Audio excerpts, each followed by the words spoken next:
വംശീയതയുടെ ഒരു പ്രത്യേകത അത് പലപ്പോഴും ലക്ഷ്യം തെറ്റാറുണ്ടെന്നാണ്. അങ്ങനെയൊരു സംഭവമാണ് ഇപ്പോൾ ബംഗാളിൽ നിന്ന് റിപ്പോർട്ട് ചെയ്യപ്പെട്ടിട്ടുള്ളത്. തൃണമൂലിനെ തകർത്ത് അധികാരത്തിലേറിയ BJP സർക്കാർ ഹിന്ദുക്കൾക്ക് മുട്ടൻ പണിയാണ് കൊടുത്തിരിക്കുന്നത്. BJP സർക്കാർ അധികാരത്തിലേറിയ ഉടൻ ഗോവധവുമായി ബന്ധപ്പെട്ട നയങ്ങളും നിയമങ്ങളും ശക്തമാക്കി. പശുക്കളുടെ രക്ഷകരായ സംഘശക്തി അതോടെ ആഹ്ലാദഭരിതരായി. അവർക്ക് വോട്ട് ചെയ്ത ഹൈന്ദവ ഭൂരിപക്ഷവും അതേ ആഹ്ലാദം പങ്കുവച്ചു. പക്ഷേ ആഹ്ലാദത്തിന് ഏറെ ആയുസ്സുണ്ടായിരുന്നില്ല. ആ പൊട്ടിയ രസച്ചരടിൻ്റെ കഥയാണ് ഈ വീഡിയോയിൽ ഞങ്ങൾ പങ്കുവെക്കുന്നത്. West Bengal animal slaughter control act 1950 മുതൽ ബംഗാളിൽ നിലവിലുണ്ട്. നിയമമുണ്ടെങ്കിലും അതിൽ ചില ഇളവുകളൊക്കെ സർക്കാരുകൾ നൽകാറുണ്ട്. കാരണം പലപ്പോഴും നിയമങ്ങൾ കാര്യങ്ങൾ നടക്കാനല്ല നടക്കാതിരിക്കാനാണല്ലോ സഹായിക്കാറുള്ളത്. ഇവിടെയും കാര്യം അങ്ങനെയായിരുന്നു. സുവേന്ദു സർക്കാരിൻ്റെ നേതൃത്വത്തിൽ BJP അധികാരത്തിലെത്തിയ ശേഷം 1950 കശാപ്പിനെ സംബന്ധിച്ച നിയമം ശക്തമാക്കി. മെയ് 13 അതു സംബന്ധിച്ച ചില പുതിയ നിർദ്ദേശങ്ങൾ സർക്കാർ പുറപ്പെടുവിച്ചു. പുതിയ നിർദ്ദേശമനുസരിച്ച് മൃഗങ്ങളെ അറുക്കുന്നതിന് മുമ്പ് മൃഗഡോക്ടർ സാക്ഷ്യപ്പെടുത്തണം. അതില്ലാതെ അറുത്താൽ നിയമ നടപടി നേരിടേണ്ടി വരും. സർട്ടിഫിക്കറ്റ് നൽകേണ്ടത് മുനിസിപ്പൽ ചെയർമാനോ പഞ്ചായത്ത് സമിതിയിലെ അധികാരികളോ ആയിരിക്കണം. കശാപ്പ് ചെയ്യുന്ന മൃഗത്തിൻ്റെ പ്രായം 14 വയസ്സിന് താഴെയാവരുത്. വയലിൽ പണിയെടുക്കാൻ കഴിയുന്നവയും ആയിരിക്കരുത്. പരസ്യമായി അറുക്കരുത്. സർക്കാർ നിർദ്ദേശിക്കുന്ന അറവുശാലകളിൽ വെച്ച് മാത്രമേ അറുക്കാവൂ. അറുക്കാൻ അനുമതി ലഭിച്ചില്ലെങ്കിൽ അപ്പീൽ നൽകാം. കശാപ്പ് ചെയ്യാനുള്ള മൃഗങ്ങളെ ഒരിടത്തു നിന്ന് മറ്റൊരിടത്തേക്ക് കൊണ്ടുപോകുന്നതിനുള്ള നിയന്ത്രണങ്ങൾ കടുപ്പിച്ചു. ഇതൊന്നും അനുസരിച്ചില്ലെങ്കിൽ ജാമ്യമില്ലാ വകുപ്പ് പ്രകാരം അറസ്റ്റ് ചെയ്യാം. ഇത് പുതിയ നിയമമല്ലെന്നും പഴയ നിയമത്തിൽ ചില മാർഗനിർദ്ദേശങ്ങൾ പുറപ്പെടുവിക്കുക മാത്രമേ ചെയ്തിട്ടുള്ളൂവെന്നുമാണ് BJPക്കാരുടെ ഭാഷ്യം.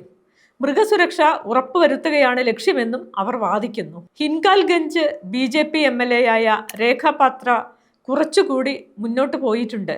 അറുക്കാൻ കൊണ്ടുപോകുന്ന കന്നുകാലികളുടെ ജനന സർട്ടിഫിക്കറ്റ് കൂടി ഹാജരാക്കണമെന്നാണ് അവരുടെ വാദം. ലബുകാലിയയിൽ വെച്ച് കന്നുകാലികളെ കൊണ്ടുപോകുന്ന ഒരു വാഹനം അവർ കഴിഞ്ഞ ദിവസം തടഞ്ഞു നിർത്തി. വാഹനത്തിലുള്ള കന്നുകാലികളുടെ ജനന സർട്ടിഫിക്കറ്റ് ആവശ്യപ്പെട്ടു. ഇത്രയും കാര്യങ്ങൾ സുഗമമായി പോയി. പക്ഷെ പ്രശ്നം വഷളായത് മുസ്ലിങ്ങൾ ഒരു തീരുമാനമെടുത്തതോടെയാണ്. ഇത്തവണ ഈദിന് കന്നുകാലികളെ അറുക്കേണ്ടെന്നും അത് ഭക്ഷിക്കേണ്ടെന്നും മുസ്ലിങ്ങൾ തീരുമാനിച്ചു. സൗത്ത് 24 പർഗാനാസ്, നാദിയ, മുർഷിദാബാദ്, ബീർഭം തുടങ്ങിയ ജില്ലകളിലാണ് നിലവിൽ ഈ തീരുമാനമുണ്ടായിട്ടുള്ളത്. ഇതിന് ആടിനെ അറുത്താൽ മതി എന്നാണ് നിർദ്ദേശം. അതുമാത്രമല്ല, കന്നുകാലികളെ വിൽക്കാൻ ചന്തയിൽ കൊണ്ടുവന്ന ഹിന്ദുക്കളോട് തങ്ങൾ പശുക്കളെ വാങ്ങില്ലെന്ന് മുസ്ലിങ്ങൾ വ്യക്തമാക്കി. നിങ്ങൾ എന്തിനാണ് നിങ്ങളുടെ അമ്മയെ വിൽക്കുന്നതെന്നായിരുന്നു അവരുടെ ചോദ്യം. കന്നുകാലികളെ വിറ്റാൽ നിങ്ങൾക്ക് പണം കിട്ടും, പക്ഷെ നിങ്ങളുടെ മുഖ്യമന്ത്രി ഞങ്ങളെ ജയിലിലിടും. മാത്രമല്ല, ബുൾഡോസറുകൾ ഞങ്ങളുടെ വീടുകളിൽ കയറി ഇറങ്ങും. മറ്റൊരിടത്ത് കന്നുകാലികളെ കൊണ്ടുപോകുന്ന വണ്ടി തടഞ്ഞ മുസ്ലിം യുവാക്കൾ അമ്മയെ ഇങ്ങനെയാണോ കൊണ്ടുപോകുന്നതെന്ന് ചോദിച്ചു. അമ്മയോട് കുറച്ചൊക്കെ ബഹുമാനമെങ്കിലും കാണിക്കണ്ടേ എന്നും അവർ പരിഹസിച്ചു. സമാനമായ വീഡിയോകൾ വൈറലായതോടെ ഹിന്ദുക്കളായ കന്നുകാലി കച്ചവടക്കാർ കണ്ണീരും കരച്ചിലുമായി രംഗത്ത് വന്നു. 200-300 പശുക്കളെ വിറ്റിരുന്ന ചന്തകൾ ഇപ്പോൾ അടഞ്ഞുകിടക്കുകയാണ്. കന്നുകാലികളെ കയറ്റിയ വണ്ടികൾ റോഡുകളിൽ ദിവസങ്ങളായി പാർക്ക് ചെയ്തിരിക്കുകയാണ്. പിന്നാക്ക ഹിന്ദു വിഭാഗത്തിൽപ്പെട്ട ഘോഷ് സമുദായങ്ങളാണ് ബംഗാളിൽ കന്നുകാലികളെ പരിപാലിക്കുന്നത്. പാൽ വിറ്റ് ജീവിക്കുന്ന ഇവർ കറവ പറ്റിയ പശുക്കളെയും വിറ്റഴിക്കുന്നു. സാധാരണ ഇങ്ങനെയുള്ള കന്നുകാലികളെ മുസ്ലിങ്ങളാണ് ഭക്ഷണത്തിന് വേണ്ടി വാങ്ങുന്നത്.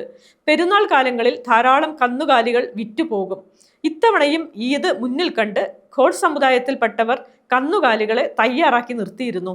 പലരും 30,000 മുതൽ 5 ലക്ഷം വരെ മുടക്കിയിട്ടുണ്ട്. ബാങ്ക് ലോൺ എടുത്തും സ്വർണം വിറ്റുമൊക്കെയാണ് പണം കണ്ടെത്തിയിട്ടുള്ളത്. 30,000 രൂപയ്ക്ക് വാങ്ങുന്നവയെ 1 ലക്ഷത്തിനൊക്കെ വിറ്റഴിക്കാൻ കഴിയും.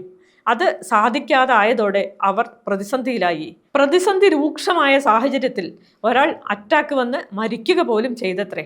BJPക്ക് നല്ല സ്വാധീനമുള്ള ഈ സമുദായം സുവേന്ദു അധികാരി സർക്കാരിന്റെ വിജയത്തിൽ കാര്യമായ പങ്കുവഹിച്ചവരാണ്. പക്ഷേ ഇപ്പോൾ കാര്യങ്ങൾ കൈവിട്ട് കഴിഞ്ഞു.